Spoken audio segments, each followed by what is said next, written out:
¿Dónde hay cristal? Por eso mucha gente piensa, ¿y dónde hay cristal? Pues en todos lados, en todos lados. Pero, por ejemplo, lo primero es en nuestro cuerpo. En nuestro cuerpo, el esqueleto es un esqueleto de fosfato cálcico, de cristales de fosfato cálcico. Los dientes son unas máquinas de masticar fantásticas hechas de fosfato de hidroxiapatito. Nuestro sentido del equilibrio. Es decir, nosotros no nos caemos porque tenemos en el oído interno unos cristales de calcita, carbonato cálcico, que se llaman otolitos y que son los que controlan nuestro sentido del equilibrio, o el sentido de navegación en los peces, por ejemplo. Entonces nosotros, desde que nos levantamos, o sea, nos levantas, te yergues y no te caes porque este cristal, y te levantas habitualmente pues con un despertador que tiene los números en cristales líquidos y la frecuencia está controlada por un cristal de cuarzo. Es decir, básicamente la cristalografía, como vais a ver, está en todo, ¿no? Después hay otro tipo de cristales que mejor no hablamos de ellos, pues son los cálculos renales, ya cosas, no sé, la gota, que son también cristales, pero bueno, vamos a pasar de eso. Pero una cosa muy importante, que por ejemplo, hoy en día una de las líneas de investigación más interesantes que hay en nuestro campo es lo que se llamaba la biomimética. Es decir, lo que tratamos de hacer son materiales que imitan los materiales, los cristales biológicos, las estructuras cristalinas biológicas. Estamos tratando de hacer materiales que sean muy parecidos al hueso o que tengan sus mismas propiedades, que sean biocompatibles, es decir, que no haya rechazo por parte del cuerpo y que además sean capaces de autogenerarse, o sea, de autoensamblar los materiales para crear más que prótesis, que es toda una línea de investigación y de comercio hoy en día tremenda, más que prótesis, el tratar de utilizar como prótesis materiales que después sean capaces de autoensamblar y como lo hace un hueso. Entonces, esa es una de las líneas de investigación. En mi laboratorio estamos trabajando en eso. Gemas, por supuesto. Prácticamente todas las gemas se hacen hoy en día sintéticamente. No quiero decir que sean falsas, son cristales de esmeralda. Y lo que pasa es que ya hasta los defectos lo sabemos hacerlo muy bien. Entonces hay mucha gente que va a lo mejor a Tailandia o va a Colombia a comprar esmeraldas y casi todo el mercado de esmeralda hoy en día son de cristales sintéticos, son excelentes, es decir, son idénticos, ¿no? Incluso diamantes se conocen hoy en día, tecnología he estado hace poco dando una charla como esta y otras de tipo científico en Novosibir, en Rusia, y allí hay una tecnología de crecimiento de cristales de diamante fantástico. He visto cristales de 6-7 quilates, excelentes. Los exoesqueletos de los organismos marinos, los corales, las perlas, todo eso son cristales de carbonato cálcico, estructuras fantásticas, son estructuras maravillosas. No les quiero hablar de ellas, pero sí les voy a hablar de una, que es la cáscara de huevo. La cáscara de huevo es un material cristalino, es un material que es de carbonato cálcico, y si usted lo estudia, dice, esto está tan bien hecho que parece como lo hubiera diseñado alguien, ¿sí? Porque es un material que cumple perfectamente la función para la que está diseñado, perfectamente. Es un contenedor de proteínas excelente, es el único alimento que se conoce que puede mantenerse a temperatura ambiente durante muchísimo tiempo. Está perfectamente diseñado. Sobre todo está muy bien diseñado para lo que es su función, que es el desarrollar un embrión extrauterino. Entonces, al fin y al cabo, la cáscara de huevo lo que es un contenedor para que se desarrolle el embrión, ¿no? Entonces, por ejemplo, la cáscara de huevo es una cáscara que es muy finita, tiene, en el caso de la gallina, como menos de 200 micras, como tres cabellos de pelo, de 3 cabellos juntos, pues apilados, muy finito. Pero esa cáscara es capaz de soportar 3 kilos de peso. La de un avestruz, que tiene unas 6 veces más de espesor, pues hasta 70 kilos. Te puedes subir, yo no, porque peso más de 70 kilos, pero te puedes subir en una caja de avestruz y no sé. Entonces es fantástica y dices, pero es que claro, el embrión lo que hace es que necesita calcio para comer. Entonces la parte de dentro de la cáscara son cristales muy pequeñitos, muy finitos. ¿Por qué? Pues porque es mucho más fácil disolver los cristales pequeños que los grandes. Entonces la parte de dentro de la cáscara es de cristales muy finitas. El embrión puede coger el calcio y alimentarse rápidamente. Pero la parte de fuera tiene que ser de cristales grandes porque tiene que aguantar un depredador que venga a romperlo. entonces la parte de fuera de ese cristal es grande. Y además el embrión tiene que respirar. Y entonces tiene que tener poros, y la estructura de la cáscara de huevo tiene poros que se comunican con el exterior de forma que el embrión pueda eminar. Bueno, todo eso, esto está muy bien hecho, esto está muy bien montado, ¿no? En la membrana que se está formando en la matriz, ahí lo que tienes es una membrana, y esa membrana se coloca en cristales de carbonato cálcico. Cuando compiten entre ellos, esos cristales, el propio crecimiento del cristal es el que genera esa textura que hace cristales muy pequeñitos dentro y muy grandes fuera. Esa textura, ese gradiente textural que da unas propiedades mecánicas fantásticas, ese gradiente textural es puramente un problema de crecimiento cristalino. Durante varios años un grupo de laboratorios europeos, ahora también hay otro grupo en Estados Unidos, en Canadá, en Japón, estamos estudiando las propiedades cristalográficas de la cáscara para tratar de entender las propiedades mecánicas. 80.000 millones de huevos al año, de los cuales entre el 8%, es decir, unos 6.000 millones no son adecuados porque se rompe la cáscara. Tú cuando llegas a un supermercado y abres el de y hay un huevo que está partido, ya la docena lo dejan, ¿no? Pero es que sobre todo las empresas que utilizan huevos en grandes cantidades, eso rompen mecánicamente con robots, y entonces necesitan tener una cáscara de huevo que sea una cáscara de huevo con una ventana de propiedades mecánicas muy definida, ¿no? Entonces es muy interesante el conocer cómo fabrica la cáscara la gallina, que es para, de hecho tengo una conferencia que es nada más que eso, que es tan bonito todo el proceso y entender cuál es la relación entre la genética, la alimentación y la edad de la gallina con las propiedades mecánicas de la cáscara de huevo. Es una cosa fantástica, ¿no? Entonces ese tipo de cosas son lo que estudiamos también los cristalógrafos. Alimentación, bueno, la sal, el cloruro sódico, pues es la sal cristalizada, ¿no? Todo el mundo lo conoce bien. El azúcar es la sal cristalizada, el azúcar es la sacarosa cristalizada, el azúcar de primera, segunda y la morena. La cristalización es un procedimiento de cristalización, de purificación fantástico. Es decir, tú coges una mezcla, por ejemplo, la caña de azúcar, coges la melaza y cuando cristalizas, lo que sale, la primera cristalización es el azúcar blanquilla, que es el azúcar transparente, blanquilla, la que era antes de primera. Hoy en día le gusta más a la gente la morena, pero la morena es la tercera cristalización. ¿Por qué? Porque la segunda cristalización ya esa melaza has extraído gran parte del azúcar y cuando la cristalizas otra vez tienes mucha más impureza, si la quieres llamar, más enriquecido en lo que son los otros oligoelementos de la melaza, ¿no? Y la tercera es lo que es el azúcar morena, que es el azúcar que tiene ese color porque ya tiene muchísimo, o sea, no puede purificar más, y entonces la sacarosa que queda es una sacarosa que tiene tal cantidad de otro tipo de materia orgánica de la melaza que eso es la que se la incorpora, ¿de acuerdo? Esa es la azúcar morena. El hielo, pues claro, el hielo es importantísimo por multitud de razones, pero por ejemplo, por no solo en meteorología, en cambio climático, sino también en lo que es la conservación de alimentos. Ustedes no puedan recongelar una vez que han descongelado un alimento, eso básicamente es por un problema de cristalización, no es un problema de tipo químico, es un problema de cristalización. Los helados, la calidad de un helado depende de los cristales de agua, de los cristales de hielo que tenga.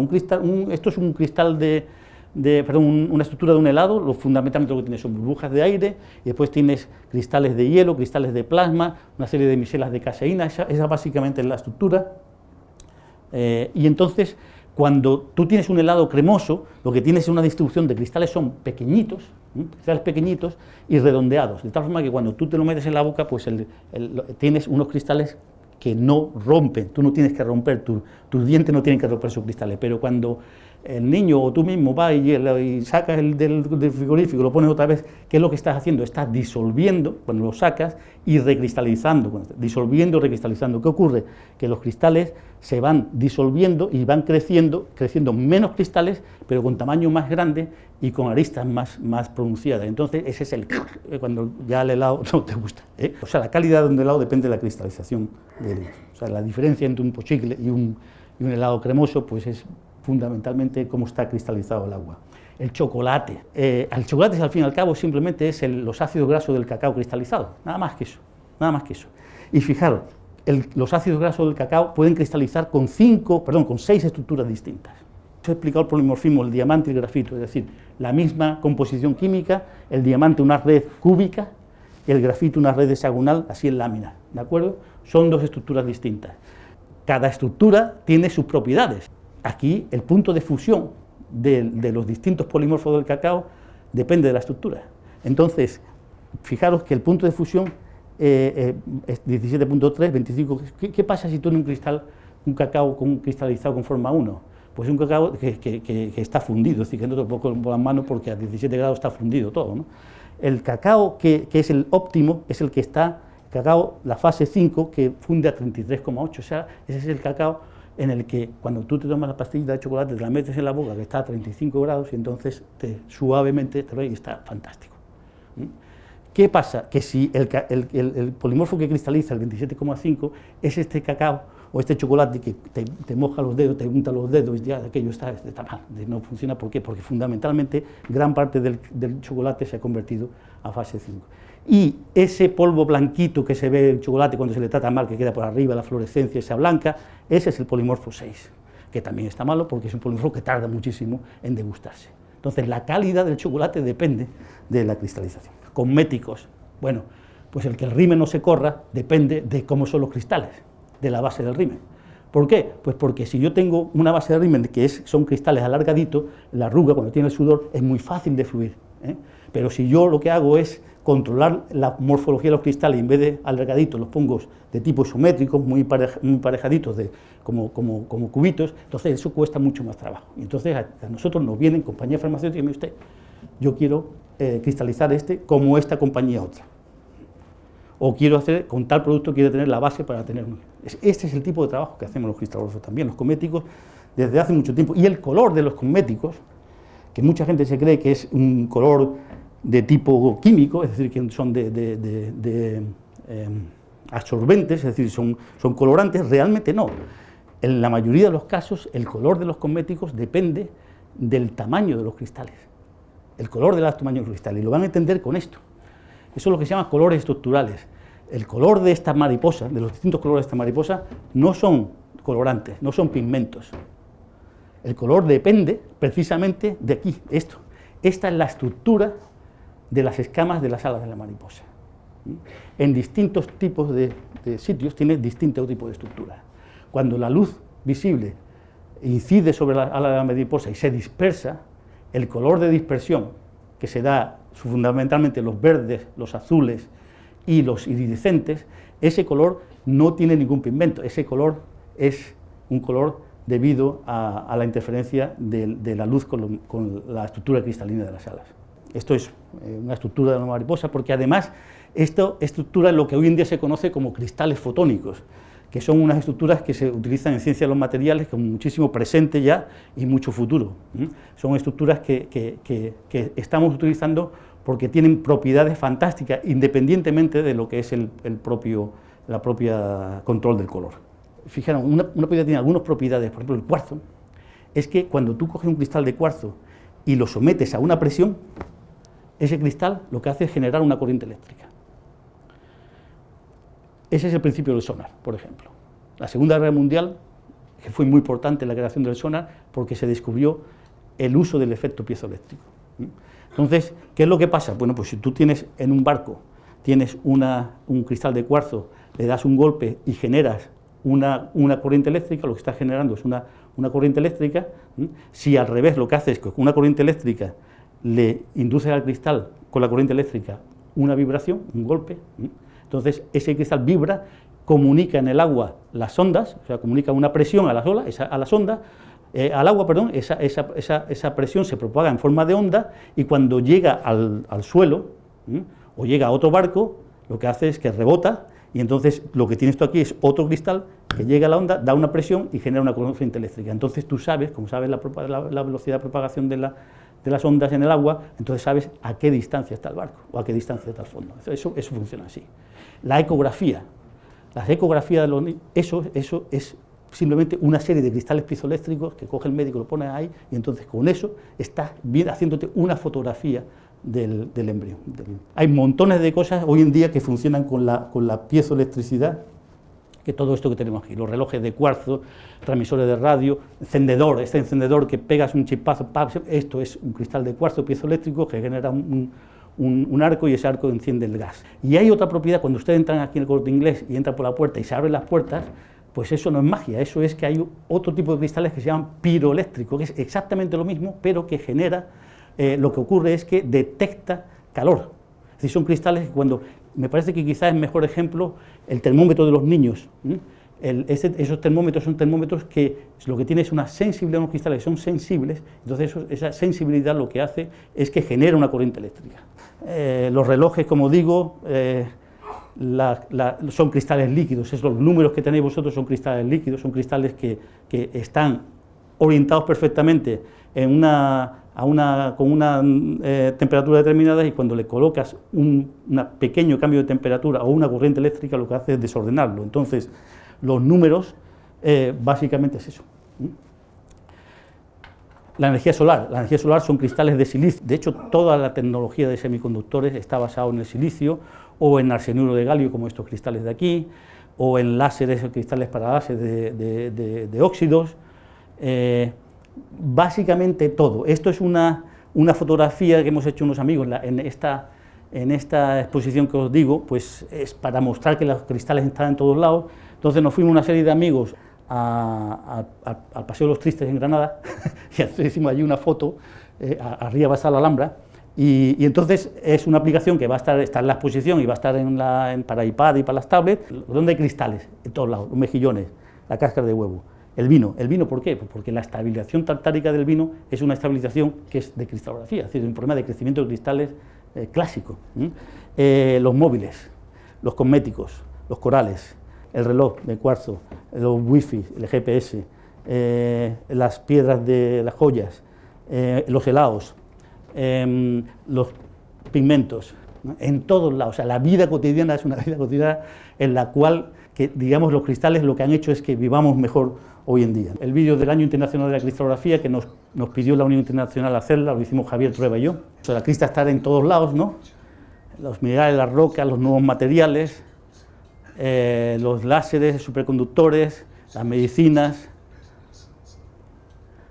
la herencia, la preservación de materiales culturales, los cuadros, los pigmentos, el arte, la arquitectura, la belleza, las joyas, los cosméticos, todo está relacionado con los cristales. Esa es el mensaje que le queremos mandar a la sociedad, ¿no?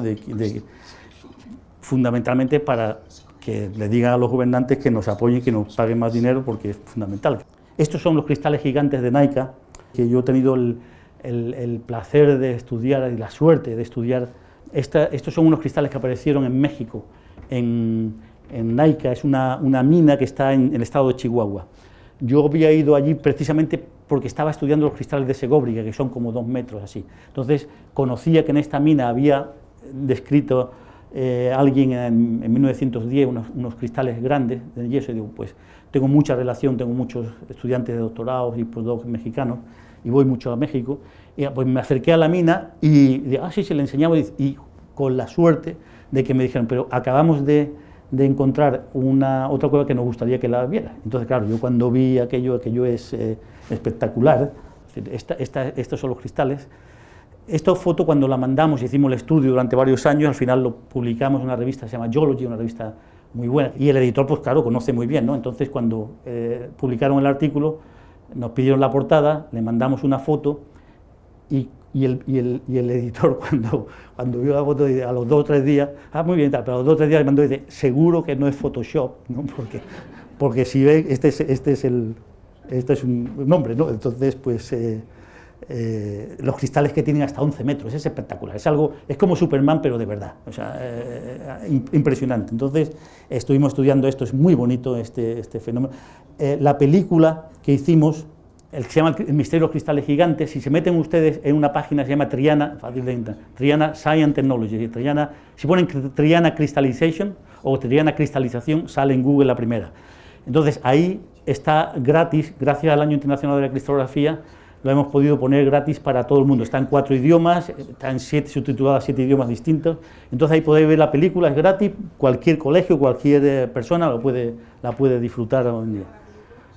Es una película que se ve bien, es decir, son 50 minutos y ya llevan 3 años fuera y se ve bien. Es decir, que la recomiendo no porque sea mía y de Javier Trueba, sino porque no se aburre la gente habitualmente.